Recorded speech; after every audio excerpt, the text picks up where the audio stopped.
Afternoon, everyone. We'll start up with the opening, and same as last week, we'll have the breakout next door. Vinny?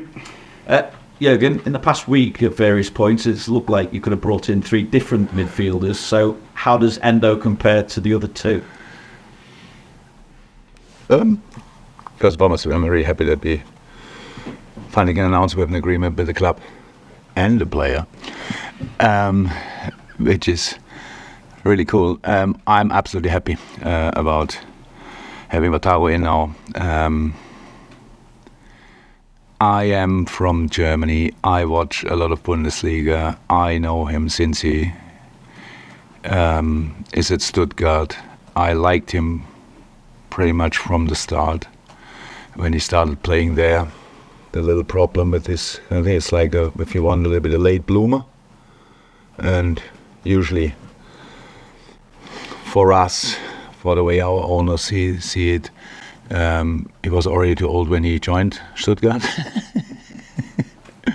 But I obviously have a different view on that, and I always liked him. Yes, and the last week was obviously a tricky one, no doubt about that. But that's when you have a problem, you can stick to the problem or you find a solution. I'm more than happy to have the solution. And comparing footballing wise, a similar profile, similar position, same position if you want, similar profile. A really good footballer. I think he's 5'10", but probably jumps to the ceiling. It's not too difficult, but jumps to the ceiling. That's good in the air. Really good. In general defensive challenges, he loves it. And tactically, really smart, closing down the right gaps and players. Good football on top of that. Big heart, desire. There's a really good package, to be honest. So I'm really happy to have him. Just on Caicedo and Lavia, though, what conversations did you have with them? Was it texts, phone calls, meetings? And is there a sense that you'd be left with feeling let down by them? There's actually nothing to say about. There's absolutely nothing to say about the transfers. The transfer business is like that. You talk to people, to players, to agents, whatever, clubs, and sometimes it works out and sometimes not. I think that's the general thing, how it works out, and there's nothing else to say about. From my point of view, I think all the things will be said in these kind of conversations. When and if you have them, they stay then between me and the specific other part. So nothing to say about that, really. Just on any further activity in the transfer window, are you likely to still be active in the market? And I take it as well, you're not likely to lose any of your key players during this window either, because obviously there's been speculation linking Alisson with interest from Saudi Arabia as well as that. The window is open, and until then, pretty much everything can happen. On the outgoing side, from my side, nothing will happen, but I learned in this window a lot of things, so we will see that. Incoming, still time, so let's have a look, and that's what we will do. Just on the football side of things. Thank you. I don't think there was a bigger contrast last season. 9-0 at home, victory, 1-0 away defeat. Oh, Bournemouth. What are you expecting this time around against Bournemouth? Yeah, something in between. So it's not one game, but I think the new manager stands for a specific style of play. If you did your research, you will find out that you could have found out that he's. There's no coincidence that the Bournemouth board thought about him and brought him in. He did an exceptional job in his last club with a pretty. Do you use the word unconventional? Is it? Yeah, like way. We want. I like to use in the past very often the word organized chaos, but he obviously likes not only the word, so is organizing the chaos as well. So that's it's a tough one. So they will go for it. That's how they did in the first game. Now they will go for it. They will press us properly, And on top of that, they have an offensive approach. Yeah, if you let them play, they will play. If not, they have an idea how to get in behind the line. That's the idea they have. It's not the most complicated football idea, but it's a good one. And but it's first home game. Maybe we should not forget that. For since a long time, to be honest, when you start a preseason, a lot of things you don't need immediately because you need the time to work on it. But the first home game is not one of them. It's really the one thing you cannot wait for, and that's exactly how it is. I missed Anfield, missed the atmosphere. As we know, there probably will ask about that as well. There are a few little problems, but there's still a wonderful stadium there, and all the rest will be sorted. And yeah, I'm pretty sure the people are excited as well and happy as well to see us again. And so let's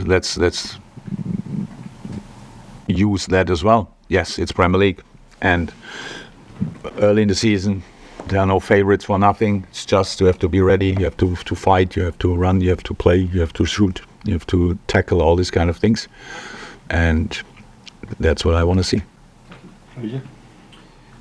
Is Mo back to his usual smiley self this week after when he was substituted the other day? He didn't seem too happy about coming off against Chelsea. That's now a week ago, isn't it? So I would say he's back to say had a super training week. I think that's fair to say. Absolutely super training week, and I hope he can take that into the game. Besides that, nothing else to say. So I think this story was already directly after the game, and since then nothing else happened. You've been in the position yourself when you come into a brand new club and it's a new culture and all this, and to do that this time around. How difficult is it to get a handle on a new team and a new culture and set your stroll out to get the players doing exactly what you want to do? I have no idea, because I only can say how difficult it was for me, but that says nothing. That's me with my limits and all this kind of thing. So it took time for me, of course. I came in the middle of the season, which is completely different to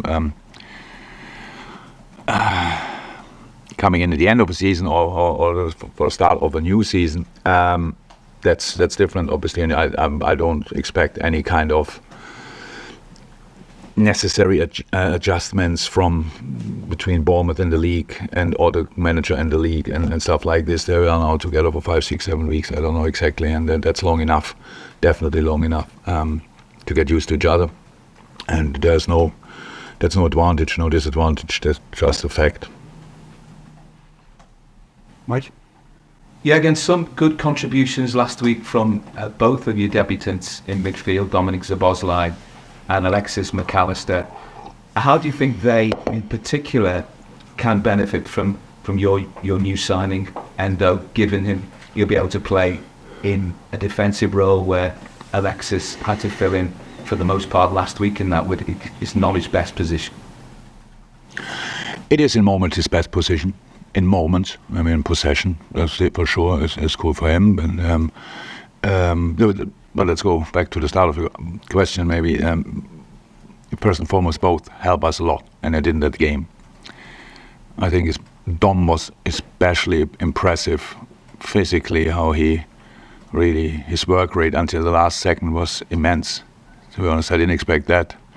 It's the first game of the season, you know, the players feel that much more. The most important session in the whole preseason so far was the game against Chelsea, because of all the different things. And being there on that kind of intense level like he was until the last second is pretty special. And then you have on the other side of Maka with a really fine foot, finding small spaces, finding bigger spaces, being a real creator of whatever you want.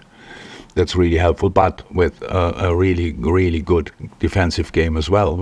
Our problems didn't come from the position of Maka or whatever, or that rather offensive-orientated players on the 6, so nothing to do with it.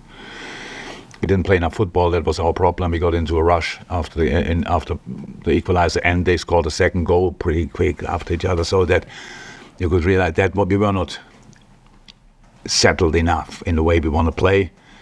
I think that's not too surprising, because it's just after preseason, you always have that problem a little bit, but then if the game goes perfectly well in the right direction, it's good for that game. It's not that good for the game after, because then you think you sorted already everything and you have these problems a little bit later. So what we lacked in that game was rhythm, especially in possession. We had 35% possession, which is an absolute joke. It should not happen. So there's no game I can imagine. It can happen against City on a special day, and if it's an idea to do it a little bit like that, to sit a bit deeper or whatever, it was not our idea for that game, but it happened just because we were with the ball too much in a rush. So, and in that game, the two did a really good job that helped us. And now we have the problem. What we have in the moment a little bit is now, Endo is now in, and he's allowed to train this afternoon. If he's allowed to participate in the game tomorrow, I don't know. We will see that. On top of that, with Stefan Bajcetic, it's really close, but not there yet. Obviously, we really count on him. Thiago Alcantara, same, slightly similar profile, obviously much more experience as well, is in, but not there yet. So we need just give to them time. We cannot rush that. That ball will look completely different after the international break, but until then we have super important games. So we have solutions for our situation, just not available in the moment, and that's why we need to sort it in a slightly different way. And this is always an opportunity. You can always play it like that. It's away Chelsea, the perfect moment to do it. I'm not 100% sure, but anyway, it's a way you, in a lineup, in a setup, you can definitely play and win football games. And so yes, everybody will benefit from a player whose first idea is to protect everything what we do offensively. He's involved in offensive stuff, but then has the heart, the desire, and enjoys that as well to clean up behind them. So and of course that will be helpful, clear. Chelsea and Bournemouth, different teams, different personnel, but one area of concern, I think last week, and you would have looked at the game, is in wide areas defensively. You came under a lot of pressure down Liverpool's left in the first half, down Liverpool's right in the second half. What can you do to kind of alleviate that difficulty? Keep the ball. It's the best way. Keep the ball is the best way. You always, with the quality in the Premier League, there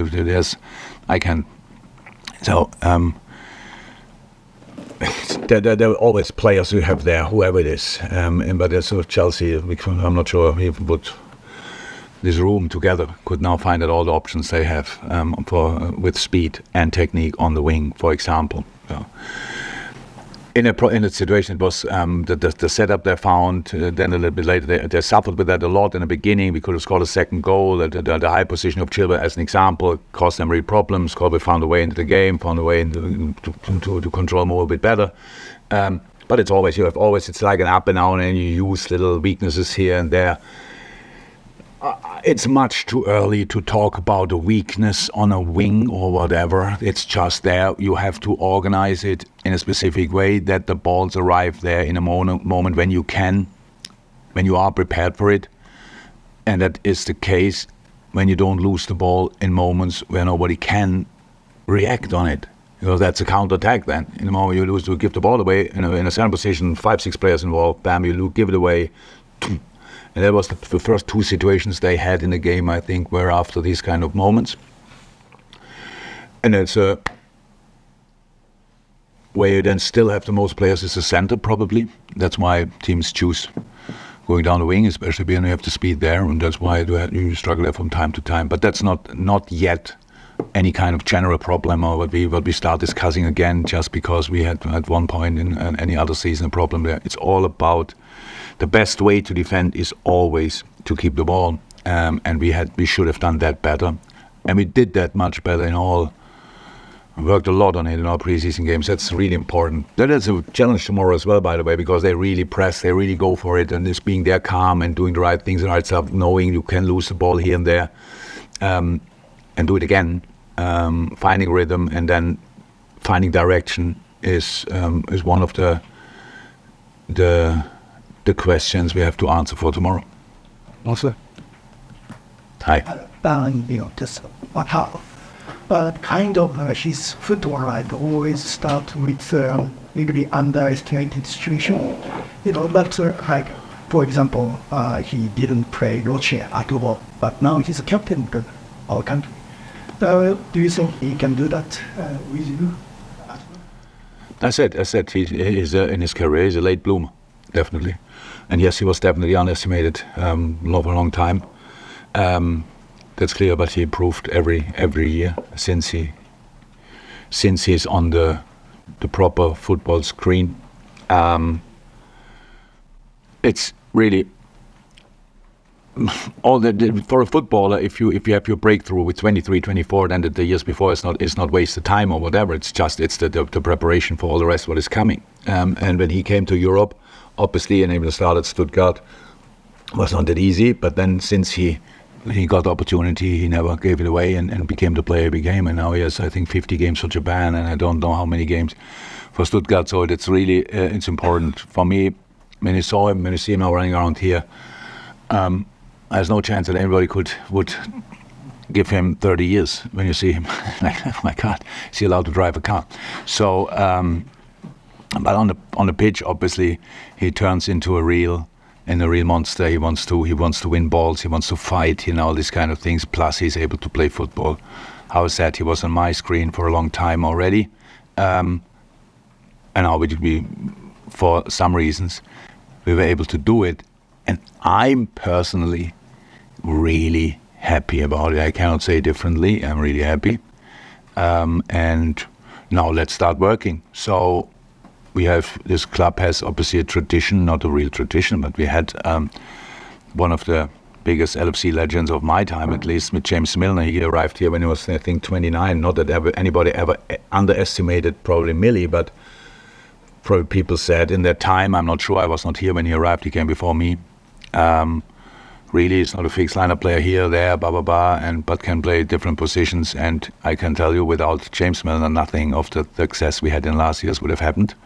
One of the best players and characters I ever met in my life. And so that's fantastic. And Wataru is in a different way, obviously, but can have a similar impact. And so I'm really happy that he's here.